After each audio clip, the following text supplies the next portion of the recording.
semuanya, perkenalkan nama aku Devia Nur Nabila. Di sini aku akan menjawab UTS versi aku sendiri ya. Tenang aja kok. Di sini aku akan menjawab jawabannya dengan dengan kata-kata atau bahasa yang simple biar enak gitu didengarnya. Oke, langsung aja ya. Oke, yang pertama yaitu kasus siswa jatuh dari jendela. Nah, ini sangat miris banget ya guys. Nah, jadi menurut aku kejadian itu tuh nunjukin kalau sekolah itu kurang pengawasan dan keamanan kelasnya. Nah, jadi keamanan kelasnya itu belum maksimal ya.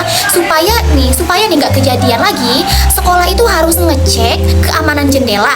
Nah, guru juga lebih memantau anak-anak, lalu ngasih tahu anak-anak kalau naik-naik jendela itu tidak boleh, itu sangat berbahaya sekali. Nah, bisa juga kita bikin aturan yang jelas soal area yang nggak boleh dipanjat kayak gitu. Jadi intinya keselamatan anak-anak itu harus nomor satu. Yang kedua adalah pentingnya proses pembelajaran. Nah, proses itu penting ya, karena anak-anak itu harus belajar dengan pelan-pelan kayak gitu ya, bukan instan gitu. Jadi lewat proses, guru tahu gitu perkembangan anak, terus anak bisa latihan kayak gitu ya. Jadi kebiasaan baik terbentuk bukan cuma kayak mengajar nilai doang gitu. Jadi proses itu juga inti dari pembelajaran kayak gitu. Nah, selanjutnya yaitu pengalaman alat pendidikan non material. Nah, jadi dulu ya pengalaman aku tuh suka gitu ya ngerjain tugas sesuai dengan waktu yang ditentukan oleh guru. Nah, di situ aku dapat pujian dong dari si guru itu ya kan. Nah, tapi dampaknya itu besar. Apa tuh dampaknya? Jadi yang pertama aku jadi semakin semangat belajar ya. Jadi kebiasaan disiplin sampai sekarang kayak gitu kan. Nah, terus atau aku juga pernah gitu ditegur sama guru ya. Bukan dari waktu aku zaman sekolah aja gitu kan. Jadi zaman aku kuliah juga gitu sekarang ya. Aku bukan sering sih, tapi pernah gitu ditegur. Tapi bukan dimarahin segala macam, bukan. Itu ditegur supaya aku tuh jadi lebih disiplin lagi kayak gitu kan.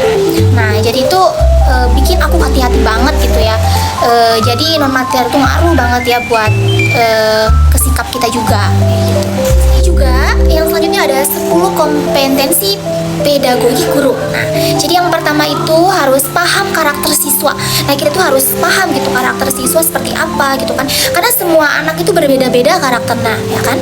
Kayak gitu, dan kita harus bisa menyesuaikan gitu ya karakter anak tersebut kayak gitu. Yang kedua, tahu teori belajar. Nah, jadi kita tuh harus mengetahui teori belajar seperti apa kayak gitu. Terus yang ketiga, bisa buat tujuan belajar kayak gitu. Jadi kita harus bisa dibuat tujuan belajar. Terus yang keempat, nyusun materi. Nah, kita itu harus nih menyusun materi agar kita tuh nggak pusing gitu ya. Mulainya itu dari mana kayak gitu ya. Jadi harus disusun dengan sebaik mungkin kayak gitu. Terus yang kelima, bikin RPP atau modul. Nah, itu sangat penting banget. Kita tuh harus bikin RPP ya atau modul kayak gitu. Terus yang keenam, milih metode yang pas. Jadi kita tuh harus milih metode yang pas menurut kita agar pembelajarannya juga berjalan dengan baik kayak gitu. Terus yang ketujuh, pakai media belajar kayak gitu ya. Yang kedelapan tuh lakukan penilaian. Nah, jadi kita tuh harus menilai sesuai kemampuan siswa gitu ya. Jangan pilih kasih gitu ya. Jadi harus sesuai gitu dengan kemampuan siswa-siswa tersebut kayak gitu. Terus yang ke-9, refleksi setelah mengajar kayak gitu. Terus yang ke-10, komunikasi dengan siswa dan orang tua seperti itu. Contohnya seperti guru pakai gambar biar anak itu gampang memahami gitu. Jadi kadang kalau cuman materi aja gitu ya, jadi anak tuh susah masuk ke otak kayak gitu kan. Susah masuk ke otak. Cuma iya tapi nggak masuk gitu ke otak. Jadi makanya kita pakai gambar gitu ya biar anak juga gampang memahaminya seperti itu. Dan kita tuh menerangkan materi itu harus dengan pelan-pelan yang sudah tadi saya jelaskan juga kayak gitu. Oke deh, sekian dari aku. Terima kasih yang sudah menyimak. Semoga jelas dan gak bikin bingung juga gitu kan. Karena aku juga masih proses dalam pembelajaran. Kalau misalkan penyampaian aku kurang bagus gitu ya, aku mohon minta maaf karena aku juga masih tahap pembelajaran. Oke, mungkin hanya itu saja.